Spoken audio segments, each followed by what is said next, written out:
ಪ್ರಿಯ ವಿದ್ಯಾರ್ಥಿಗಳೇ, ಇವತ್ತು Herbert Spencer ಅವರ ಮತ್ತೊಂದು ಕಾನ್ಸೆಪ್ಟು ಜೈವಿಕ ಸಾದೃಶ್ಯ ಸಿದ್ಧಾಂತ ಅಥವಾ ಜೈವಿಕ ಸಾದೃಶ್ಯ ತತ್ವವನ್ನು ನೋಡೋಣ. ಇವರು ಮೊದಲೇ ಹೇಳಿದಂಥ ಸಾಮಾಜಿಕ ವಿಕಾಸದ ತತ್ವ ಏನಿತ್ತು, ಸಿದ್ಧಾಂತ ಏನಿತ್ತು, ಎಷ್ಟು ಪ್ರಮುಖವಾಗಿತ್ತೋ ಅಷ್ಟೇ ಪ್ರಮುಖವಾದಂಥ ಮತ್ತೊಂದು ಸಿದ್ಧಾಂತ ಯಾವುದಪ್ಪ ಅಂತ ಹೇಳಿ ನಾವು ಜೀವ ಸಾದೃಶ್ಯ ಸಿದ್ಧಾಂತ ಅಥವಾ ಜೈವಿಕ ಸಾದೃಶ್ಯ ತತ್ವ ಅಂಥೇಳಿ ನಾವು ವಿಶೇಷವಾಗಿ ಇದನ್ನು ಹೇಳ್ತಾ ಹೋಗ್ತೀವಿ. ಹಾಗಾದರೆ ಜೀವ ಸಾದೃಶ್ಯ ಸಿದ್ಧಾಂತ ಎಂದರೆ ಏನಪ್ಪ ಅಂದಾಗ, ಸಮಾಜವನ್ನು ಜೀವ ಜೊತೆ ಹೋಲಿಕೆ ಮಾಡಿ ನಾವೇನು ಅಧ್ಯಯನ ಮಾಡ್ತೀವಿ ಅದು ಜೀವ ಸಾದೃಶ್ಯ ಸಿದ್ಧಾಂತವಾಗಿದೆ ಅಂತ ಹೇಳ್ತಾರೆ. ವಿಶೇಷವಾಗಿ ಫ್ರಾನ್ಸಿಸ್ ಅಬ್ರಾಮ್ ಮತ್ತು ಮೊರ್ಗನ್ರವರು ತಮ್ಮ ಸೋಷಾಲಜಿಕಲ್ ಥಾಟ್ ಎಂಬ ಬುಕ್ಕದಲ್ಲಿ 1985 ಪೇಜ್ ನಂಬರ್ 75 ಈ ಗ್ರಂಥದಲ್ಲಿ ಅವರು ಬರೀತಾರೆ. ಇದು ನೋಟ್ ಮಾಡ್ಕೊರಿ. 1985 ಫ್ರಾನ್ಸಿಸ್ ಅಬ್ರಾಮ್ ಮತ್ತು ಮಾರ್ಗನ್ರವ್ರು ಬರೆದಂಥ sociological thought and book 1985 page number 57ರಲ್ಲಿ ಅವರು ಬರೀತಾರೆ. ವ್ಯಕ್ತಿ ಅಥವಾ ಜೀವಿಗಳು ಯಾವ ರೀತಿ ಸಂಘಟಿಸಲ್ಪಟ್ಟಿರ್ತಾರೋ ಅದೇ ರೀತಿ ಸಮಾಜವು ಸಂಘಟಿಸಲ್ಪಟ್ಟಿರುತ್ತದೆ. ಆದ್ದರಿಂದ ಜೀವಿ ಮತ್ತು ಸಮಾಜಕ್ಕೆ ಜೀವನಕ್ಕೆ ವ್ಯಾಖ್ಯೆಯನ್ನು ಸಮನಾಗಿ ಅನ್ವಯಲಾಗಿದೆ. ಅಂದರೆ ಮಾನವ ಯಾವ ರೀತಿ ರಚಿಸಲ್ಪಟ್ಟಿದ್ದಾನೆ, ಮಾನವ ಯಾವ ರೀತಿ ರಚನೆಯನ್ನು ಒಳಗೊಂಡಿದ್ದಾನೆ, ಅದೇ ರೀತಿ ಒಳಗೆ ಸಮಾಜವು ಕೂಡ ರಚನೆಯನ್ನು ಒಳಗೊಂಡಿದೆ, ಸಂಘಟಿಸಲ್ಪಟ್ಟಿದೆ ಅಂತಕ್ಕಂಥ ಮಾತನ್ನು ಫ್ರಾನ್ಸಿಸ್ ಅಬ್ರಾಮ್ ಮತ್ತು ಮಾರ್ಗನ್ರವರು ತಮ್ಮ ಸೋಷಾಲಜಿಕಲ್ ಥಾಟ್ ಎಂಬ ಬುಕ್ಕದಲ್ಲಿ ವಿಶೇಷವಾಗಿ ಇದನ್ನು ವಿವರಿಸ್ತಾರೆ. ಹಾಗಾಗಿ ನೀವು ಸ್ಪಷ್ಟ ಮಾಡ್ಕೊಡಿ. ಜೀವ ಸಾದೃಶ್ಯ ಸಿದ್ಧಾಂತ ಅಂತ ಹೇಳಿದರೆ ಸಮಾಜವನ್ನು ಜೀವಿಯ ಜೊತೆಗೆ ಹೋಲಿಕೆ ಮಾಡಿ ಮನೆ ಅಧ್ಯಯನ ಮಾಡ್ತಿದ್ದೀವಿ, ಅದನ್ನು ಜೀವ ಸಾದೃಶ್ಯ ಸಿದ್ಧಾಂತ ಅಂತ ಹೇಳಿ ನಾವು ಸ್ಪಷ್ಟವಾಗಿ ಕರೀಬಹುದು. ಇನ್ನು ಮತ್ತೊಂದು ಕಡೆ ಇದು ಪ್ರಯತ್ನ ಹೊಸದಲ್ಲ. ಏನೋ ಜೀವಿಯನ್ನು ಸಮಾಜದಕ್ಕೆ ಹೋಲಿಕೆ ಮಾಡಿ ಅಧ್ಯಯನ ಮಾಡುವ ಒಂದು ಪ್ರಯತ್ನ ಹೊಸದಲ್ಲ. ಬಟ್ ಇದನ್ನು ಗುರುತಿಸಿದವರಲ್ಲಿ ಏನಪ್ಪ ಅಂದರೆ ಸ್ಪೆನ್ಸರ್ ಅವರಿಗಿಂತ ಮೊದಲಿಗರು ಸಾಕಷ್ಟು ಜನ ಇದ್ದಾರೆ ಅಂತೇಳಿ ನಾವು ಹೇಳ್ಬೋದು.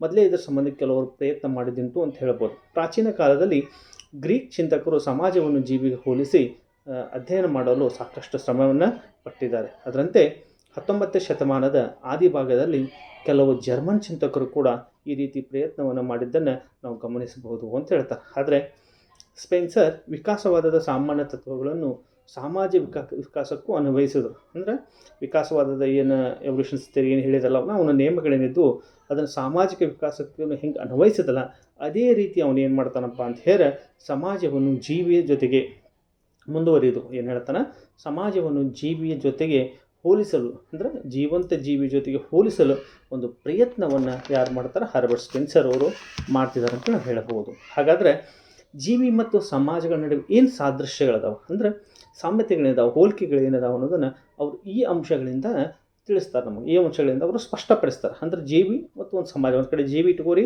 ಅಥವಾ ಮನುಷ್ಯ ಇಟ್ಕೋರಿ, ಒಂದು ಕಡೆ ಇಟ್ಕೋರಿ, ಏನಪ್ಪ ಅಂತ ಹೇಳಿದ್ರೆ ಸೊಸೈಟಿ ಇಟ್ಕೋರಿ. ಎರಡರ ಮಧ್ಯೆ ಏನು ಸಾದೃಶ್ಯ ಅದಾವ, ಹೋಲಿಕೆ ಅದಾವ ಅನ್ನೋದನ್ನು ಅವ್ರು ಸ್ಪಷ್ಟವಾಗಿ ಪಡಿಸ್ತಾರೆ. ಅದರಲ್ಲಿ ಒಂದು, ಜೀವಿ ಮತ್ತು ಸಮಾಜವು ಒಂದೇ ರೀತಿಯಲ್ಲಿ ಬೆಳೆಯುತ್ತವೆ.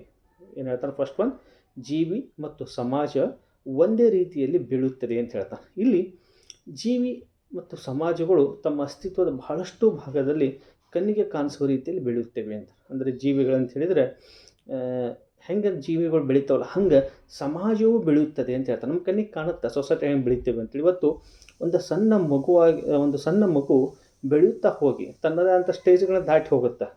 ಬಾಲ್ಯಾವಸ್ಥೆ, ಕಿಶೋರಾವಸ್ಥೆ, ಪ್ರೌಢಾವಸ್ಥೆ, ತರುಣಾವಸ್ಥೆ, ವೃದ್ಧಾಪ್ಯಾವಸ್ಥೆ, ಹಿಂಗೆ ತನ್ನದೇ ಆದ ವ್ಯವಸ್ಥೆಗಳನ್ನು ಹೆಂಗೆ ದಾಟಿ ಹೋಗುತ್ತಲ್ಲ ಹಂಗೆ ಸಮಾಜವೂ ಕೂಡ ಸಣ್ಣ ಗ್ರಾಮ, ಸಣ್ಣ ಪಟ್ಟಣ, ನಗರ, ಮಹಾನಗರ ಹಿಂಗೆ ಬೆಳೆಯುವುದನ್ನು ಕೂಡ ನಾವಿಲ್ಲಿ ನೋಡ್ಬೋದು ಅಂತ. ಉದಾಹರಣೆಗೆ ಬಾಂಬೆ ಏನಪ್ಪ ಅಂತ ಹೇಳಿದ್ರೆ ಅಲ್ಲಿ ಮೀನುಗಾರರು ವಾಸಿಸ್ತಕ್ಕಂಥ ಒಂದು ಸಣ್ಣ ಕೇಂದ್ರವಾಗಿತ್ತು. ಇವತ್ತು ಬಹಳ ದೊಡ್ಡ ಮಹಾನಗರವಾಗಿ ನಮ್ಮ ಮುಂದೆ ಅದು ನಿಂತಿದೆ. ಹಿಂಗೆ ಜೀವಿ ಮತ್ತು ಸಮಾಜಗಳು ಒಂದೇ ರೀತಿಯಲ್ಲಿ ಬೆಳೀತಾವೆ, ಕಣ್ಣಿಗೆ ಕಾಣುವಂತೆ ಬೆಳೀತಾವೆ ಅಂತಕ್ಕಂಥ ವಿಚಾರವನ್ನು ಇಲ್ಲಿ ಹರ್ಬರ್ಟ್ ಸ್ಪೆನ್ಸರ್ ಸ್ಪಷ್ಟಪಡಿಸ್ತಾನೆ.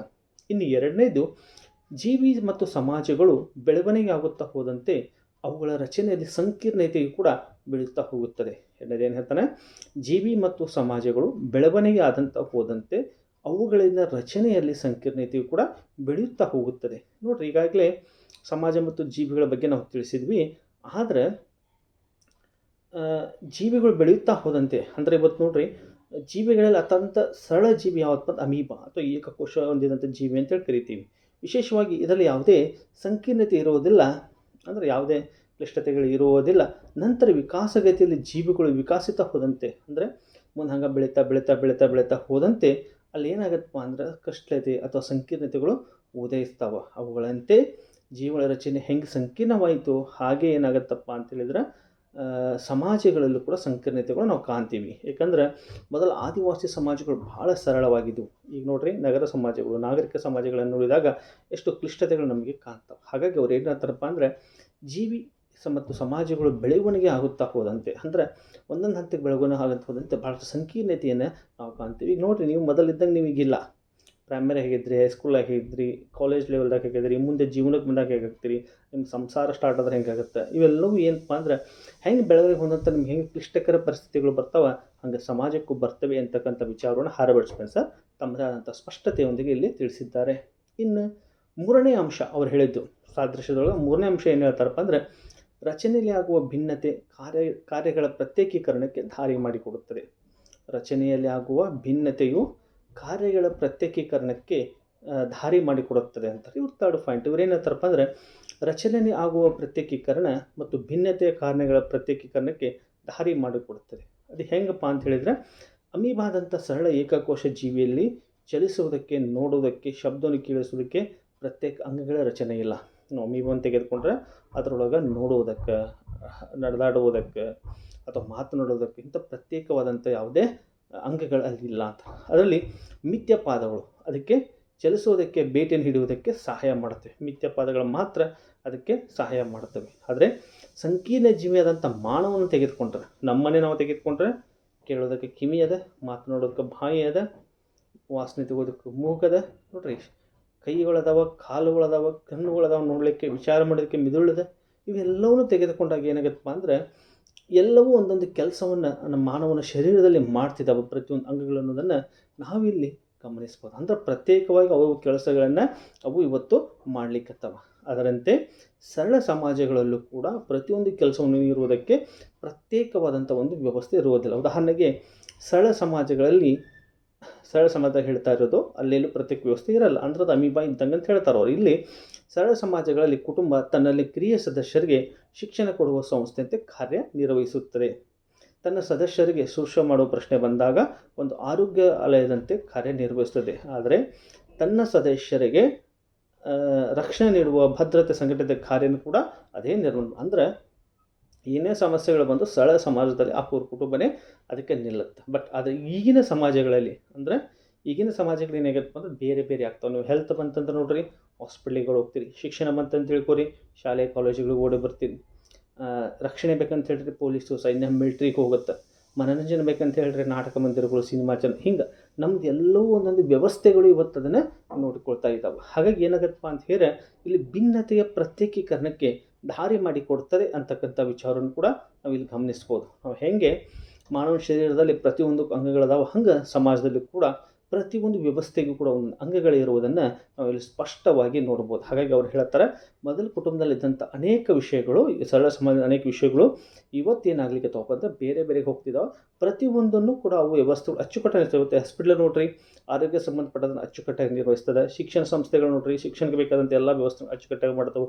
ಪೊಲೀಸು, ಸೈನ್ಯ, ರಕ್ಷಣೆ ವ್ಯವಸ್ಥೆಯನ್ನು ಕರೆಕ್ಟಾಗಿ ಮಾಡ್ತಾವೆ. ಹಿಂಗೆ ಈ ವ್ಯವಸ್ಥೆಯಲ್ಲಿರ್ತಕ್ಕಂಥ ಅವುಗಳ ವ್ಯವಸ್ಥೆಯನ್ನು ಸರಿಯಾಗಿ ಮಾಡಲಿಕ್ಕತ್ತಾವ ಅಂತಕ್ಕಂಥ ವಿಷಯವನ್ನು ಕೂಡ ನಾವಿಲ್ಲಿ ನೋಡಬಹುದು. ಇನ್ನು ನಾಲ್ಕನೇದು, ಪ್ರತ್ಯೇಕತೆಯ ಮಧ್ಯೆಯೂ ವಿವಿಧ ಅಂಗಗಳ ನಡುವೆ ಸಾಮರಸ್ಯ ಅಂತ ಹೇಳ್ತೀವಿ. ಪ್ರತ್ಯೇಕತೆಗಳ ನಡುವೆ ಅಂದರೆ ನಾವು ಇಷ್ಟೆಲ್ಲ ಬೇರೆ ಬೇರೆ ಬೇರೆ ಅಂತ ಹೇಳ್ತೀವಿ, ಆದರೂ ಕೂಡ ಇಲ್ಲಿ ನಮ್ಮಲ್ಲಿ ಒಂದು ಸಾಮರಸ್ಯ ಇದೆ, ಅಂದರೆ ಒಂದು ಕೂಡಿಕೊಳ್ಳಕ್ಕಂಥ ಒಂದು ಹಂತ ಅದು ಅಂತ ಹೇಳ್ತೀವಿ. ಯಾಕಂದರೆ ಪ್ರತಿಯೊಂದು ಅಂಗ ಇನ್ನೊಂದು ಅಂಗಕ್ಕೆ ಆಧಾರವಾಗಿದೆ ಅಂತ ಹೇಳ್ತೀವಿ. ಪ್ರತಿಯೊಂದು ಅಂಗ ಇನ್ನೊಂದು ಅಂಗಕ್ಕೆ ಆಧಾರವಾಗಿದೆ ಅಂತ. ಉದಾಹರಣೆಯನ್ನು ತೆಗೆದುಕೊಂಡ್ರೆ, ಒಂದು ಹಾವು ನಮ್ಮ ಮುಂದೆ ಬಂದು ನಿಂತಂತ ತಿಳ್ಕೊರಿ. ಒಂದು ಹಾವು ನಮ್ಮ ಮುಂದೆ ಬಂದು ನಿಂತಪ್ಪ ಅಂದ್ರೆ ನಮ್ಮ ತಲೆಯಲ್ಲಿ, ಅಂದರೆ ಫಸ್ಟ್ ನಮ್ಮ ಕಣ್ಣು ಅದನ್ನು ನೋಡುತ್ತೆ. ತಲೆಯಲ್ಲಿ ಏನಪ್ಪ ಅಂದ್ರೆ ವಿಚಾರಗಳು ಬರ್ತಾವೆ, ಕಲ್ಪನೆ ಬರ್ತಾವೆ. ಹಾವು ಕಡಿದ್ರೆ ಏನಾಗುತ್ತೆ, ಯಾವ ರೀತಿ ಸಾವುಗಳು ಸಂಭವಿಸ್ತಾವೆ, ಏನೇನು ಆಗ್ಬೋದು ಅಂತಕ್ಕಂಥ ವಿಚಾರ ಬರುತ್ತೆ. ಆ ಒಂದು ಸನ್ನಿವೇಶದಲ್ಲಿ ವಿಶೇಷವಾಗಿ ದೇಹದ ಭಾಗಗಳು ಊಹಿಸಲಾರದ ರೀತಿಯೊಳಗೆ ಬಹು ವೇಗವಾಗಿ, ಅತಿ ಸಂಯೋಜಿತವಾಗಿ ಅವು ಕಾರ್ಯನಿರ್ವಹಿಸ್ತವೆ. ಯಾಕಂದರೆ ಕಣ್ಣುಗಳು ಫಸ್ಟು ಹಾವನ್ನು ನೋಡುತ್ತವೆ, ಆಮೇಲೆ ಮೆದುಳಿಗೆ ಹೋಗುತ್ತೆ, ಮೆದುಳು ವಿಚಾರ ಮಾಡೋಕ್ಕೆ ಸ್ಟಾರ್ಟ್ ಆಗುತ್ತೆ. ಹಾವಂದ್ರೆ ಏನು, ಹೆಂಗೆ ಅಂತೆಲ್ಲ ಏನೋ ಚಿತ್ರಗಳೆಲ್ಲ ದಾಖಲಾಗ್ತವೆ. ನಂತರ ಮೆದುಳು ಹೃದಯಕ್ಕೆ ಸಂದೇಶ ನೀಡುತ್ತೆ, ಹೃದಯದ ಬಡಿತ ಹೆಚ್ಚಾಗುತ್ತೆ, ಫಾಸ್ಟ್ ಆಗುತ್ತೆ. ಕೂಡಲೇ ನಾವು ಆಡ್ರಿನಲಿನ್ ಗ್ರಂಥಿಗಳಿಗೆ ಹಾರ್ಮೋನ್ಗಳು ಸಂದೇಶವನ್ನು ಕಳಿಸ್ತವೆ, ಅಲ್ಲಿಂದ ನಾವು ಓಡಲಿಕ್ಕೆ ಸ್ಟಾರ್ಟ್ ಮಾಡ್ತೀವಿ. ಹೀಗೆ ಪ್ರತಿಯೊಂದು ಅಂಗಗಳು ಕೂಡ ಏನಪ್ಪ ಅಂದ್ರೆ ಒಂದಕ್ಕೊಂದು ಸಹಕಾರವನ್ನು ನೀಡುವುದನ್ನು ಕೂಡ ನಾವು ನೋಡ್ತೀವಿ. ಸಾಮರಸ್ಯ, ಒಂದಕ್ಕೊಂದು ಸಹಸಂಬಂಧ ಇರುವುದನ್ನು ಕೂಡ ನಾವು ನೋಡ್ತೀವಿ. ಅದೇ ರೀತಿ ಸಮಾಜಕ್ಕೂ ಅಪಾಯಗಳು ಉಂಟಾದಾಗ, ತೊಂದರೆಗಳು ಉಂಟಾದಾಗ, ಹೆಂಗೆ ಮಾನವನಿಗೆ ಉಂಟಾದಾಗ ಹೆಂಗಾಗುತ್ತಲ್ಲ ಅವನು ಬಂದಾಗ, ಹಾಗೆ ಸಮಾಜಕ್ಕೂ ಅಪಾಯ ಉಂಟಾದಾಗ ವಿವಿಧ ಭಾಗಗಳು, ಘಟಕಾಂಶಗಳು ವಿವಿಧ ವಿವಿಧ ರೀತಿಯ ಸಂಯೋಜನೆಯಿಂದ ಕಾರ್ಯನಿರ್ವಹಿಸುತ್ತೆ. ಉದಾಹರಣೆಗೆ ಉಗ್ರಗಾಮಿಗಳು ದಾಳಿ ನಡೆದಾಗ ಸೈನ್ಯ, ಪೊಲೀಸು, ಗುಪ್ತಚರ ವ್ಯವಸ್ಥೆ, ಅಗ್ನಿಶಾಮಕ ದಳ, ಸಂಚಾರಿ ನಿಯಂತ್ರಣ, ಪೊಲೀಸರು, ಹಾಸ್ಪಿಟ್ಲು ಮುಂತಾದವುಗಳು ಸಂಯೋಜನೆ ರೀತಿಯಲ್ಲಿ ಎಲ್ಲ ಸೇರಿಕೊಂಡು ಅವು ಕಾರ್ಯನಿರ್ವಹಿಸ್ತವೆ ಅಂತ ಹೇಳ್ತಾರೆ. ಹಾಗಾಗಿ ಅಪಾಯದ ಸಂದರ್ಭದಲ್ಲಿ ಮಾತ್ರವಲ್ಲ, ಸಮಾಜದ ಸಹಜ ಸನ್ನಿವೇಶಗಳಲ್ಲೂ ಕೂಡ ನಾವು ನೋಡ್ಬೋದು. ಅದರ ವಿವಿಧ ಭಾಗಗಳು, ರಾಜ್ಯ ಸರ್ಕಾರಗಳು, ಶಾಸನಗಳು, ಕುಟುಂಬ ಸಹಕಾರ ಸಂಬಂಧದೊಂದಿಗೆ ಕಾರ್ಯನಿರ್ವಹಿಸ್ತವೆ. ಹಾಗಾಗಿ ಜೀವಿ ಯಾವ ರೀತಿ ತನ್ನ ವಿಶೇಷವಾಗಿ ಏನಪ್ಪ ಅಂದ್ರೆ ಅಂಗಗಳಲ್ಲಿ ನಡುವೆ ಸಾಮರಸ್ಯ ಹೊಂದಿರ್ತಾನೋ, ಸೊಸೈಟಿ ಕೂಡ ತನ್ನ ಇರ್ತಕ್ಕಂಥ ವ್ಯವಸ್ಥೆ ಏನದ ಆ ವ್ಯವಸ್ಥೆ ಜೊತೆಗೆ ಸಂಪೂರ್ಣವಾದಂಥ ಸಾಮರಸ್ಯನ ಹೊಂದಿದೆ ಅಂತಕ್ಕಂಥ ವಿಚಾರವನ್ನು ನಾವಿಲ್ಲಿ ಸ್ಪಷ್ಟವಾಗಿ ನಾವು ತಿಳಿದುಕೊಳ್ಬೋದು.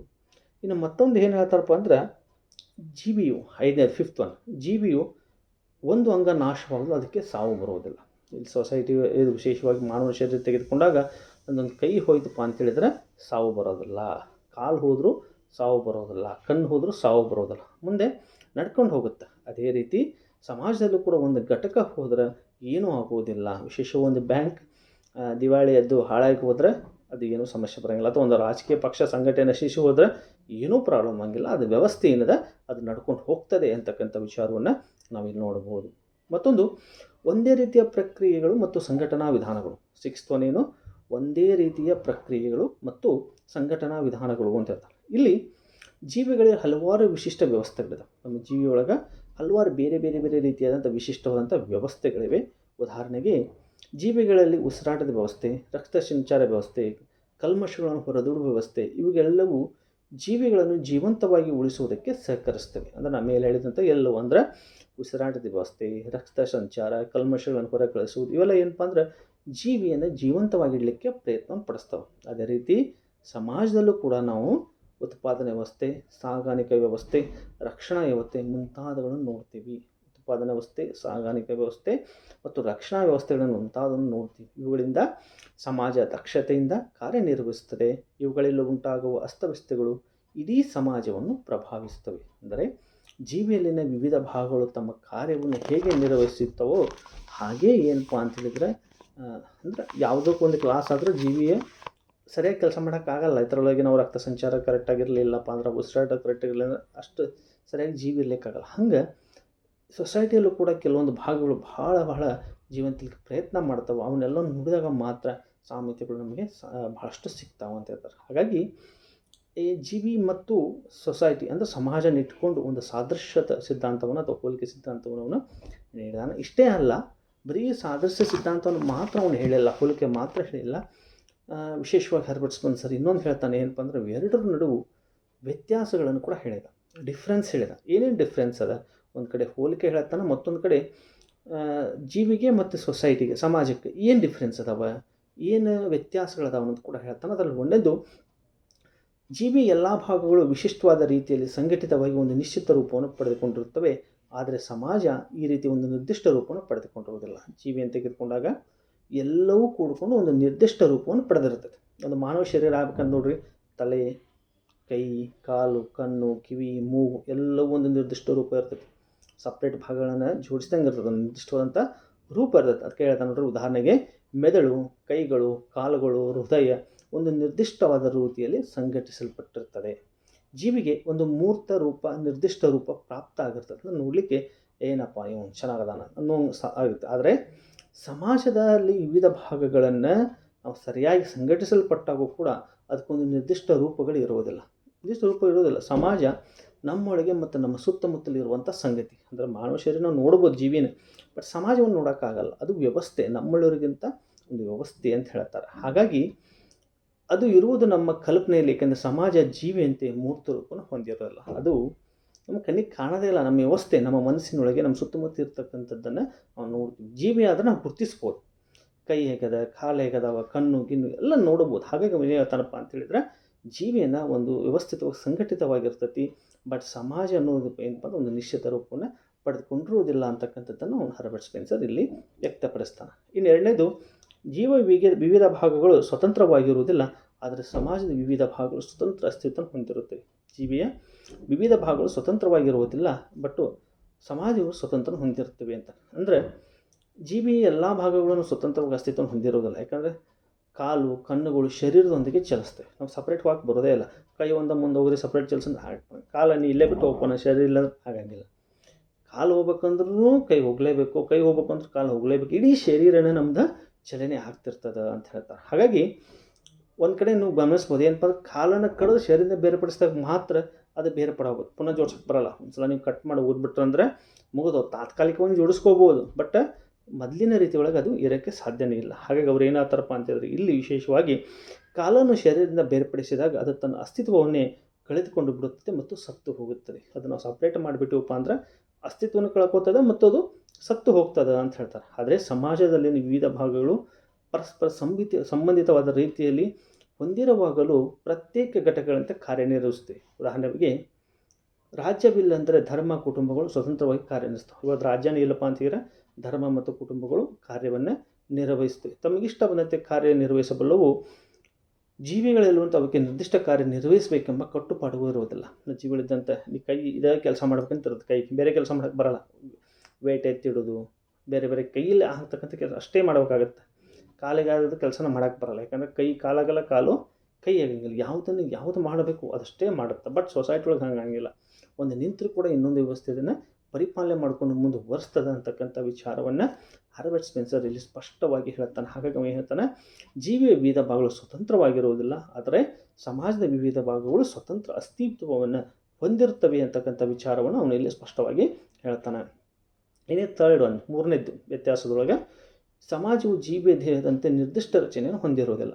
ಸಮಾಜ ಜೀವಿಯ ದೇಹದಂತೆ, ಜೀವಿ ಏನಂತಲ್ಲ ಅದರ ದೇಹದಂತೆ ನಿರ್ದಿಷ್ಟ ರಚನೆಯನ್ನು ಹೊಂದಿರುವುದಿಲ್ಲ. ಅಂದರೆ ಜೀವಿಗೆ ಒಂದು ನಿರ್ದಿಷ್ಟ ರೂಪ, ಆಕೃತಿ ಅನ್ನೋದದ, ಒಂದು ನಿರ್ದಿಷ್ಟ ರೂಪದ ಆಕೃತಿಯು ಕೂಡ ಅದ. ಆದರೆ ರೂಪರಚನೆ ಕೂಡ ದೃಶ್ಯ ಗೋಚರವಾಗಿರುತ್ತದೆ. ಅಂದರೆ ಜೀವಿಗಳು ನಿರ್ದಿಷ್ಟ ರೂಪ, ಆಕೃತಿಯನ್ನು ಹೊಂದಿದ್ದರಿಂದಲೇ ನಾವು ಅವುಗಳನ್ನು ನೋಡಬಹುದು. ನಮ್ಮನ್ನು ನೋಡಬೇಕಂದ್ರೆ ನಮ್ಮಲ್ಲೊಂದು ನಿರ್ದಿಷ್ಟವಾದಂಥ ರೂಪರಚನೆ ಇದೆ. ಆದರೆ ಸಮಾಜವು ಜೀವಿ ಅಂತ ನಮಗೆ ಗೋಚರಿಸುವುದಿಲ್ಲ. ಸಮಾಜವು ಅಮೂರ್ತ ಸ್ವರೂಪವನ್ನು ಹೊಂದಿರುವುದರಿಂದ ಅದು ನಮ್ಮ ಮನಸ್ಸಿನಲ್ಲಿ ಒಂದು ಮನೋರಚನೆ ಅಸ್ತಿತ್ವವನ್ನು ಹೊಂದಿರುತ್ತದೆ. ಅಂದರೆ ನಮ್ಮದೇ ಆದಂಥ ಒಂದು ಮನೋರಚನೆ ಅಂತ ಅಂದ್ಕೊಂಡಿರ್ತೀವಿ, ಆ ರೀತಿಯೊಳಗೆ ಒಂದು ಅಸ್ತಿತ್ವವನ್ನು ಹೊಂದಿರುತ್ತದೆ ಅಂತಕ್ಕಂಥ ವಿಷಯವನ್ನು ಕೂಡ ಅವರು ಇಲ್ಲಿ ಹೇಳ್ತಾರೆ. ಇನ್ನು ನಾಲ್ಕನೇದು ವ್ಯತ್ಯಾಸ ಏನು ಹೇಳ್ತಾನಪ್ಪ ಅಂದ್ರೆ, ಭಾಗಗಳು ಸಮಷ್ಟಿಯ ಮೇಲೆ ಹೊಂದಿರುವ ಅವಲಂಬನೆ. ಭಾಗಗಳು ಸಮಷ್ಟಿಯ ಮೇಲೆ ಹೊಂದಿರುವ ಅವಲಂಬನೆ, ಕೆಲವು ವ್ಯತ್ಯಾಸಗಳು ಅಂತ ಹೇಳ್ತಾನೆ. ಭಾಗಗಳು ಸಮಷ್ಟಿಯ ಮೇಲೆ ಹೊಂದಿರುವ ಅವಲಂಬನೆ ಮತ್ತು ಕೆಲವು ವ್ಯತ್ಯಾಸಗಳು. ಸ್ಪೆನ್ಸರ್ ವ್ಯಕ್ತಿತ್ವವಾದದ ಪ್ರಬಲ ಸಮರ್ಥಕ. ಅವನು ಸಿದ್ಧಾಂತಗಳ ವ್ಯಕ್ತಿತ್ವವಾದಕ್ಕೂ ಅವನು ನೀಡಿದ ಬಲವಾದ ಸಮರ್ಥನೆ ಸಿಗುತ್ತವೆ. ಅವನ ಪ್ರಕಾರ ಜೀವಿಯಲ್ಲಿನ ವಿವಿಧ ಭಾಗಗಳು ಅಂದರೆ ಕಣ್ಣು, ಕೈ, ಕಾಲು, ಮೂತ್ರಪಿಂಡ, ಹೃದಯ, ಮೆದುಳು ಮುಂತಾದವುಗಳು ಇಡೀ ದೇಹದ ಅನುಕೂಲಕ್ಕಾಗಿ ತಮ್ಮ ಅಸ್ತಿತ್ವವನ್ನು ಹೊಂದಿರುತ್ತವೆ. ಜೀವಿಯಲ್ಲಿ ಸಮಷ್ಟಿಯ ಹಿತವನ್ನು ಕಾಯಲು ವಿವಿಧ ಅಂಗಗಳ ಕಾರ್ಯನಿರ್ವಹಿಸುತ್ತವೆ. ಜೀವಿಯು ಅಸ್ತಿತ್ವವನ್ನು ಕಾಯ್ದುಕೊಂಡು ಬಿಟ್ಟರೆ ಅವುಗಳ ಮತ್ತೇನು ಕೆಲಸ ಇರುವುದಿಲ್ಲ. ಅಂದರೆ ಅಸ್ತಿತ್ವ ಕೈಕೊಂಡು ಬಿಟ್ಟರೆ ಬೇರೇನು ಕೆಲಸ ಇರೋದಿಲ್ಲ. ಆದರೆ ಸಮಾಜದ ಭಾಗಗಳಾಗ್ತಕ್ಕಂಥ ವ್ಯಕ್ತಿಗಳು ಸಮಾಜದ ಅನುಕೂಲಕ್ಕಾಗಿ ಹುಟ್ಟಿ ಬಂದಿರುವುದಿಲ್ಲ. ಅಂದರೆ ನಮ್ಮ ಶರೀರ ತೆಗೆದುಕೊಂಡಾಗ ನಮ್ಮ ಶರೀರದಲ್ಲಿರ್ತಕ್ಕಂಥ ಕೈ, ಕಾಲು, ಕಣ್ಣು, ಹೃದಯ, ಮಿತ್ರ ಇವ್ರಿಗೂ ಉದ್ದೇಶ ಏನಿರ್ತೈತಿ, ನಮ್ಮ ಶರೀರವನ್ನು ಜೀವಿಯನ್ನು ಜೀವಂತವಾಗಿಡುವುದು ಅಂತ ಇರ್ತೈತಿ. ಅಂದರೆ ಒಳ್ಳೆಯದಕ್ಕಾಗಿರುವುದು ಅಂತ. ಆದರೆ ಸೊಸೈಟಿಯಲ್ಲಿ ಹಂಗಾಗಂಗಿಲ್ಲ. ಹುಟ್ಟಿದಂಥ ಎಲ್ಲ ಒಂದು ವ್ಯವಸ್ಥೆಗಳು ಏನಪ್ಪ ಅಂದ್ರೆ ಒಂದೇ ಹೋರಾಟಕ್ಕೆ ಬೆಂಬಲವನ್ನು ನೀಡುವುದಿಲ್ಲ ಅಂತಕ್ಕಂಥ ವಿಚಾರವನ್ನು ಅವನಲ್ಲಿ ಹೇಳ್ತಾನೆ. ಹಾಗಾಗಿ ಭಾಗಗಳು ಸಮಷ್ಟಿಯ ಮೇಲೆ ಅವಲಂಬನೆ ಹೊಂದಿರುವಕ್ಕಿಂತಲೂ ಕೆಲವು ವ್ಯತ್ಯಾಸಗಳನ್ನು ನಾವಿಲ್ಲಿ ನೋಡ್ತೀವಿ ಅಂತ. ಇನ್ನು ಫಿಫ್ತ್ ಒನ್ ವಿಶೇಷವಾಗಿ ಏನಾಯ್ತಪ್ಪ ಅಂದರೆ, ಪ್ರಜ್ಞೆಯು ಕೇಂದ್ರವನ್ನು ಕುರಿತಂತೆ ಜೀವಿ ಮತ್ತು ಸಮಾಜಗಳ ನಡುವೆ ವ್ಯತ್ಯಾಸಗಳು. ಪ್ರಜ್ಞೆ ಏನಿದೆ ಅದರ ಕುರಿತಂತೆ ಜೀವಿ ಮತ್ತು ಸಮಾಜಗಳ ಇವುಗಳ ನಡುವಿನ ವ್ಯತ್ಯಾಸಗಳು ಅಂತ ಹೇಳ್ತಾನೆ. ಅದರಲ್ಲಿ ಏನಾಯ್ತನಪ್ಪ ಅಂದರೆ, ಪ್ರಾಣಿಗಳಲ್ಲಿ ಪ್ರಜ್ಞೆಯು ಒಂದು ನಿರ್ದಿಷ್ಟ ಕೇಂದ್ರದಲ್ಲಿ ಒಂದು ಮೆದುಳಿನಲ್ಲಿ ಕೇಂದ್ರೀಕೃತವಾಗಿರ್ತದೆ. ನಮ್ಮಲ್ಲಿ ಎಲ್ಲಿರ್ತದೆ ಪ್ರಜ್ಞೆ ಅನ್ನೋದು ಮೆದುಳಿನೊಳಗೆ ಇರ್ತದೆ. ಉಳಿದ ಭಾಗದಲ್ಲಿ ಪ್ರಜ್ಞೆ ಸಂವೇದನೆ ಇರುವುದಿಲ್ಲ. ಆದರೆ ಕಾಲಿಗೆ ಮುಳ್ಳು ಚುಚ್ಚಿದಾಗ ಮೆದುಳು ಅದನ್ನು ಗ್ರಹಿಸುತ್ತದೆ. ಅಂದರೆ ಒಂದು ಕಾಲಿಗೆ ಮುಳ್ಳು ಚುಚ್ಚಿತಂದ್ರೆ ನಮ್ಮ ಮೆದುಳಿಗೆ ಅದು ವಿಷಯ ಮುಟ್ಟುತ್ತೆ ಅಂತ ಹೇಳ್ತಾರೆ. ಆದಾಗ ಮಾತ್ರ ನಮಗೆ ಆ ನೋವಿನ ಸಂವೇದನೆ ಉಂಟಾಗ್ತದೆ. ನಮ್ಮ ಮೆದುಳು ಜಾಗೃತಿ ಇದ್ದರೆ ಮಾತ್ರ ಅಲ್ಲಿ ಮುಳ್ಳು ಚುಚ್ಚಿದ್ರೆ ಆ ನೋವು ಆದ್ರೆ ಅದು ಸಂವೇದನೆ ಮೆದುಳಿಗೆ ಹೋಗುತ್ತೆ. ಆದರೆ ಸಮಾಜದಲ್ಲಿ ಪ್ರಜ್ಞೆ ಕೇಂದ್ರ ಒಂದು ನಿರ್ದಿಷ್ಟ ಭಾಗದಲ್ಲಿ ಕೇಂದ್ರೀಕೃತವಾಗಿರುವುದಿಲ್ಲ. ಅದು ಪ್ರಜ್ಞಾವಂತ ವ್ಯಕ್ತಿಗಳಲ್ಲಿ ಹರಡಿಕೊಂಡಿರ್ತದೆ. ಅಂದರೆ ನಮಗೆ ಹೆಂಗೆ ಇಡೀ ಶರೀರಕ್ಕೆ ಒಂದು ಮೆದುಳನೇ ಒಂದು ಮೇನ್ ಸ್ವಿಚ್ ಆಗಿದ್ದಂಗೆ ಹೆಂಗಿರ್ತದೆ, ಹಂಗೆ ಸಮಾಜಕ್ಕೆ ಇರುವುದಿಲ್ಲ ಅಂತ ಹೇಳ್ತಾನೆ. ಸಮಾಜ ಎಲ್ಲ ಕಡೆ ಹರಡಿಕೊಂಡಿರ್ತದೆ, ಪ್ರಜ್ಞಾವಂತ ವ್ಯಕ್ತರಲ್ಲಿ ಮಾತ್ರ ಇರ್ತದೆ ಅಂತ ಹೇಳ್ತಾನೆ. ಆದರೆ ಜೀವಿಗಳು ಮೆದುಳು ಇರುವಂತೆ ಸಮಾಜದಲ್ಲಿ ಮೆದುಳು ಮತ್ತು ಸಂವೇದನೆ ಒಂದು ನಿರ್ದಿಷ್ಟ ಭಾಗದಲ್ಲಿ ಕೇಂದ್ರೀಕೃತವಾಗಿರ್ತದೆ. ಜೀವಿ ಹೆಂಗಿರುತ್ತೆ ಹಂಗೆ ಮೆದುಳು ಕೂಡ ಸಮಾಜದಲ್ಲಿ ಒಂದು ನಿರ್ದಿಷ್ಟ ಭಾಗದಲ್ಲಿ ಒಂದು ನಿರ್ದಿಷ್ಟ ವ್ಯವಸ್ಥೆ ಒಳಗೆ ಕೇಂದ್ರೀಕೃತವಾಗಿರ್ತದೆ ಅನ್ನೋದು ಕೂಡ ನಾವು ಹೇಳಬಹುದು ಅಂತ ಹೇಳ್ತಾನೆ. ಇದು 4ನೇ ವ್ಯತ್ಯಾಸ. ಇನ್ನು 5ನೇದು ಕೊನೆಯದು, ಜೀವಿಯ ವಿವಿಧ ಭಾಗಗಳ ರಚನೆ ಮತ್ತು ಕಾರ್ಯಗಳನ್ನು ಬದಲಾಯಿಸಲಾಗದು. ನೋಡ್ರಿ ಹೇಳ್ತಾನೆ, ಜೀವಿಯ ವಿವಿಧ ಭಾಗಗಳ ರಚನೆ ಮತ್ತು ಕಾರ್ಯಗಳನ್ನು ಬದಲಾಯಿಸಲಾಗದು. ಆದರೆ ಸಮಾಜದ ವಿವಿಧ ಭಾಗಗಳು ಇವು ನಿರ್ದಿಷ್ಟ ಕಾರ್ಯ ನಿರ್ವಹಿಸಿಕೊಂಡು ಕಡ್ಡಾಯ ನಿಯಮ ಇರುವುದಿಲ್ಲ. ಜೀವಿಯ ವಿವಿಧ ಭಾಗಗಳಂತಾರೆ ಕೈ, ಕಾಲು, ಕಣ್ಣು, ಮೂಗು, ಬಾಯಿ. ಕಣ್ಣು ನೋಡೋದು ಅಷ್ಟೇ ಮಾಡುತ್ತೆ, ಅದನ್ನು ಬಿಟ್ಟು ಕಣ್ಣಿಗೆ ಊಟ ಮಾಡಿಸಂದ್ರೆ ಸಾಧ್ಯನೇ ಇಲ್ಲ. ಕಾಲು ನಡೆಯೋದಷ್ಟೇ ಮಾಡುತ್ತೆ, ಕೈ ಆಹಾರವನ್ನು ಸೇವನೆಗೆ ಮಾಡುತ್ತೆ ಅಥವಾ ಬೇರೆ ಕೆಲಸಕ್ಕೆ ಉಪಯೋಗ ಆಗುತ್ತೆ. ಹಿಂಗೆ ಜೀವಿಯ ನಿರ್ದಿಷ್ಟವಾದಂಥ ಏನು ಅಂಗಗಳದಾವ ಅವು ಏನಪ್ಪ ಅಂದ್ರೆ ನಿರ್ದಿಷ್ಟ ಕೆಲಸ ಕಾರ್ಯಗಳನ್ನು ಮಾತ್ರ ಮಾಡ್ತವೆ. ಆದರೆ ಸೊಸೈಟಿಯನ್ನು ತೆಗೆದುಕೊಂಡಾಗ ಏನಾಗುತ್ತಪ್ಪ ಅಂತ ಹೇಳಿದ್ರೆ ಅವು ನಿರ್ದಿಷ್ಟ ಇದೇ ಕೆಲಸ ಮಾಡಬೇಕಂತ ಹೇಳಿ ಅವಕ್ಕೆ ಯಾವುದೇ ನಿಯಮಗಳಿಲ್ಲ. ಆ ಸಮಯಕ್ಕೆ, ಆ ಸಂದರ್ಭಕ್ಕೆ, ಆ ವ್ಯವಸ್ಥೆ ಒಳಗೆ ಅವು ಕೆಲಸಗಳನ್ನು ಮಾಡ್ತಿರ್ತವೆ ಅಂತಕ್ಕಂಥ ವಿಚಾರವನ್ನು ಹರ್ಬರ್ಟ್ ಸ್ಪೆನ್ಸರ್ ಇಲ್ಲಿ ತನ್ನ 5ನೇ ಒಂದು ವ್ಯತ್ಯಾಸದೊಳಗೆ ಅವನು ತಿಳಿಸ್ತಾನೆ. ಬಟ್ ಇಷ್ಟೆಲ್ಲ ಹೇಳಿದರೂ ಕೂಡ ಈ ಸಿದ್ಧಾಂತದ ಬಗ್ಗೆ ವಿಮರ್ಶೆಯನ್ನು ನಾವು ಹೇಳಬೇಕಾಗತ್ತೆ. ಏನೇನು ಟೀಕೆಗಳು ಬಂದು, ಇವನು ಹೇಳಿದ ಜೀವಿಯನ್ನು ಸೊಸೈಟಿಯ ಜೊತೆಗೆ ಹೋಲಿಕೆ ಮಾಡ್ಕೊಂಡು ಹೇಳಿದ. ಬಟ್ ಏನೇನು ಟೀಕೆಗಳು ಬಂದು ಅಂತ ಹೇಳಿದಾಗ ಮೊದಲನೇದಾಗಿ ಏನು ಹೇಳ್ತಾರಪ್ಪ ಅಂದರೆ, ಜೀವ ಸಾದೃಶ್ಯದ ಬಗ್ಗೆ ಇವನಿಗೆ ಅತಿಯಾದ ವ್ಯಾಮೋಹ ಇತ್ತು. ಜೀವಿ ಮತ್ತು ಸಮಾಜದ ನಡುವೆ ಸಾದೃಶ್ಯವನ್ನು ಸ್ಥಾಪಿಸುವ ಅವರ ಪ್ರಯತ್ನ ಅತಿರೇಕಕ್ಕೆ ಹೋಗಿದೆ ಅಂತ ಹೇಳ್ತಾರೆ ಕೆಲವು ಜನ. ಆದರೆ ತಮ್ಮ ಪ್ರಿನ್ಸಿಪಲ್ ಆಫ್ ಸೋಷಾಲಜಿ ಎಂಬ ಗ್ರಂಥದಲ್ಲಿ ಒಂದು ಅಧ್ಯಾಯಕ್ಕೆ ಸಮಾಜವು ಒಂದು ಜೀವಿ ಆಗಿದೆ ಎಂದು ತಲೆಬರಹವನ್ನು ನೀಡಿದ್ದಾರೆ. ಅವನು ಮೆದುಳಿನ ಅತ್ಯಂತ ಹಿಂದಿನ ಚಾಚು ಭಾಗವನ್ನು ರಾಜನ ಸಲಹಾ ಸಮಿತಿಗೂ ಮತ್ತು ಹಿಂದಿನ ಮೆದುಳನ್ನು ಸಂಸತ್ತಿನ ಮೇಲ್ಮನೆಗೂ ಮತ್ತು ಪ್ರಧಾನ ಮಸ್ತಿಷ್ಕವನ್ನು ಸಂಸತ್ತಿನ ಕೆಳಮನೆಗೂ ಹೋಲಿಸುವ ಅತಿರೇಕದ ಸಾಹಸವನ್ನು ಮಾಡಿದ್ದಾನೆ ಅಂತಂದರೆ, ಪ್ರಿನ್ಸಿಪಲ್ ಆಫ್ ಸೋಷಾಲಜಿಯೊಳಗೆ ಒಂದು ಅಧ್ಯಾಯದೊಳಗೆ ಏನು ಮಾಡ್ತಾನೆ, ಸಮಾಜ ಒಂದು ಜೀವಿ ಆಗಿದೆ ಅಂತ ಹೇಳ್ತಾನೆ. ಹಿಮ್ಮೇಳಗಳು, ಮುಮ್ಮೇಳು ಇವೇನದಾವ ಇವುಗಳಿಗೆ ಒಂದೊಂದು ವ್ಯವಸ್ಥೆನ ಕೊಟ್ಟಾನ. ರಾಜ್ಯಸಭೆ ಅಂತ ಕೊಡ್ತಾನೆ, ಸಂಸತ್ತು ಅಂತ ಕೊಡ್ತಾನೆ. ಹಿಂಗೆ ಇವೆಲ್ಲ ಹೋಲಿಸಿ ಏನು ಮಧ್ಯಾಹ್ನ ಮಾಡ್ತಾಯಿದ್ದ ಅತಿರೇಕಕ್ಕೆ ಹೋಗಿದೆ ಅಂತಕ್ಕಂಥದ್ದು ಕೂಡ ಅವ್ರು ಹೇಳ್ತಾರೆ. ಇನ್ನು 2ನೇದಾಗಿ ಸ್ಪೆನ್ಸರ್ ಜೈವಿಕ ಸಾದೃಶ್ಯದಂಥ ಮೂಲ ಪ್ರವರ್ತಕನಲ್ಲೊಂದು ಕೆಲವರು ವಾದಿಸ್ತಾರೆ. ಅದು ಕೂಡ ಕರೆನೇ ಇದೆ, ಯಾಕಂದರೆ ನಿಮ್ಗಿಂತ ಮೊದಲು ಬಿಫೋರ್ ಇದನ್ನು ಅಧ್ಯಯನ ಮಾಡಿದ್ದಾರೆ. ಸ್ಪೆನ್ಸರ್ ಇವರಿಂದ ಮೊದಲೇ ಜೀವಿ ಮತ್ತು ಸಮಾಜ ನಡುವಿನ ಸಮಸ್ಯೆಗಳ ಬಗ್ಗೆ ಪ್ಲೇಟೋ, ಅರಿಸ್ಟಾಟಲ್ ಮತ್ತು ಹಲವಾರು ಚಿಂತಕರು ಈ ವಿಚಾರ ಬಗ್ಗೆ ಪ್ರಸ್ತಾಪಿಸಿದಾರಂತೂ ಕೂಡ ನಾವು ಅದನ್ನು ನೋಡ್ಬೋದು ಅಂತ ಹೇಳ್ತಾರೆ. ಬಟ್ ಇಲ್ಲಿ ತಿಮಾಶೆಪ್ರವ್ರು ಏನು ಹೇಳ್ತಾರಪ್ಪ ಅಂತ ಹೇಳಿದ್ರೆ, ಅವ್ರ ವ್ಯಾಖ್ಯಾನ ಹೆಂಗಿದಪ್ಪ ಅಂದರೆ ಟೀಕೆ ಮತ್ತು ಪ್ರಶಂಸೆ ಎರಡೂ ಕೂಡಿದೆ ಅಂತ ಹೇಳ್ಬೋದು. ಅವ್ರು ಏನು ಹೇಳ್ತಾರಪ್ಪ ಅಂದರೆ, ವಿಶೇಷವಾಗಿ ಜೈವಿಕ ಸಾದೃಶ್ಯಕ್ಕೆ ಒಂದು ವೈಜ್ಞಾನಿಕ ಮೌಲ್ಯವನ್ನು ನೀಡಿದಲ್ಲಿ ಸ್ಪೆನ್ಸರ್ ಮೊದಲಿಗೆನೂ, ಆದರೆ ತಾನೇ ಎಚ್ಚರಿಸಿದ ಪ್ರತ್ಯೇಕ ತಾನೇ ದಾಸನಾಗಿ ಸಿಲುಕಿದ್ದು ಮಾತ್ರ ಸ್ಪೆನ್ಸರ್ ಅವರ ದುರಾದೃಷ್ಟಕರ ಎಂದು ತಿಮಾಶೆಪ್ರವ್ರು ಮಾರ್ಮಿಕವಾಗಿ ನುಡಿದಿದ್ದಾರೆ ಅಂತಾರೆ. ಏನೇ ಇರಲಿ, ಎಲ್ಲರೂ ಒಂದು ಸಿದ್ಧಾಂತ ಬಂದ ಮೇಲೆ ಅದಕ್ಕೆ ಟೀಕೆ ಟಿಪ್ಪಣಿಗಳು ಇರುವುದು ಸಹಜ. ಬಟ್ ಇಲ್ಲಿರ್ತಕ್ಕಂಥ ಒಳ್ಳೆಯ ಅಂಶಗಳನ್ನು ಕೂಡ ನಾವು ಗುರುತಿಸಬೇಕಾಗತ್ತೆ. ಅಂಥ ಒಳ್ಳೆಯ ಅಂಶಗಳು ಏನಪ್ಪ ಅಂದರೆ, ಸಮಾಜದಲ್ಲಿನ ಏಕತೆ ಮತ್ತು ಪರಸ್ಪರ ಅವಲಂಬನೆ ಮೇಲೆ ಹೆಚ್ಚಿನ ಒತ್ತು ಕೊಡಲಾಗಿದೆ. ಇನ್ನು 2ನೇದು, ಅವನ ವಿಚಾರಗಳು ಸಾಮಾಜಿಕ ಅಧ್ಯಯನ ಸಮಗ್ರ ದೃಷ್ಟಿಯನ್ನು ಮೈಗೂಡಿಸಿಕೊಂಡದ್ದಾಗಿರಬೇಕು. 3ನೇದು, ಸಮಾಜವನ್ನು ಒಂದು ವ್ಯವಸ್ಥೆಯನ್ನು ವಿವರಿಸಿದರು. 4ನೇದು, ಇವರ ವಿಚಾರಗಳಿಂದ ಸಮಾಜಶಾಸ್ತ್ರದಲ್ಲಿ ಕಾರ್ಯಾತ್ಮಕವಾದವು ಬೆಳೆದು ಬಂದಿತು. ಇನ್ನು 5ನೇದು, ಇವರ ಸಾದೃಶ್ಯ ಸಿದ್ಧಾಂತದಿಂದ ಸಮಾಜದ ಶಾಸ್ತ್ರದಲ್ಲಿ ತೌಲನಿಕ ವಿಧಾನವು ಒಂದು ಪ್ರಭಾವಶಾಲಿ ಅಧ್ಯಯನವಾಗಿ ಬೆಳೆದು ಬಂತು ಅಂತ. ತೌಲನಿಕ ವಿಭಾಗವು ಒಂದು ವಿಧಾನವು ಒಂದು ಪ್ರಭಾವಶಾಲಿಯಾದ ಅಧ್ಯಯನ ವಿಧಾನವಾಗಿ ಬೆಳೆದು ಬಂತು ಅಂತ. ಹಿಂಗೆ ಸ್ಪೆನ್ಸರ್ ಹೇಳಿದಂಥ ಜೀವಿ ಮತ್ತು ಸಮಾಜದ ನಡುವಿನ ಸಾಮ್ಯತೆಯನ್ನು ನೋಡ್ತೀವಿ, ವ್ಯತ್ಯಾಸಗಳನ್ನು ನೋಡ್ತೀವಿ. ಯಾವ ರೀತಿ ಜೀವಿಗಳು ಕಾರ್ಯನಿರ್ವಹಿಸ್ತವೆ ಅದೇ ರೀತಿ ಸೊಸೈಟಿಯೂ ಕಾರ್ಯನಿರ್ವಹಿಸ್ತದೆ. ಇವರು ಹೇಳಿದಂಥ ಸಿದ್ಧಾಂತಗಳಿಗೆ ಏನೇ ಟೀಕೆ ಟಿಪ್ಪಣಿಗಳಿದ್ದರೂ ಕೂಡ ಇವರ ಒಂದು ಸಿದ್ಧಾಂತವು ಸಮಾಜಕ್ಕೆ ಅಥವಾ ಸಮಾಜವನ್ನು ಜೀವಿಗೆ ಹೋಲಿಸಿದ್ದು, ಅರ್ಥೈಸಿಕ ಪ್ರಯತ್ನ ಪಟ್ಟಿದ್ದು, ಒಂದು ಒಳ್ಳೆಯ ಒಂದು ನಮಗೆ ವಿಚಾರವನ್ನು ತಿಳಿಸಪಟ್ಟಿದೆ ಅಂತಕ್ಕಂಥ ವಿಚಾರವನ್ನು ಇಲ್ಲಿ ತಿಳಿಸ್ತಾ ಈ ಒಂದು ಜೀವ ಸಾದೃಶ್ಯ ಸಿದ್ಧಾಂತವನ್ನು ಇಲ್ಲಿಗೆ ಮುಗಿಸ್ತಾ ಇದ್ದೀವಿ. ಇನ್ನು ನೆಕ್ಸ್ಟ್ ಕ್ಲಾಸು ಉಳಿದಿದ್ದ ವಿಷಯವನ್ನು ನೋಡೋಣ. ಓಕೆ, ಥ್ಯಾಂಕ್ ಯು, ಧನ್ಯವಾದಗಳು.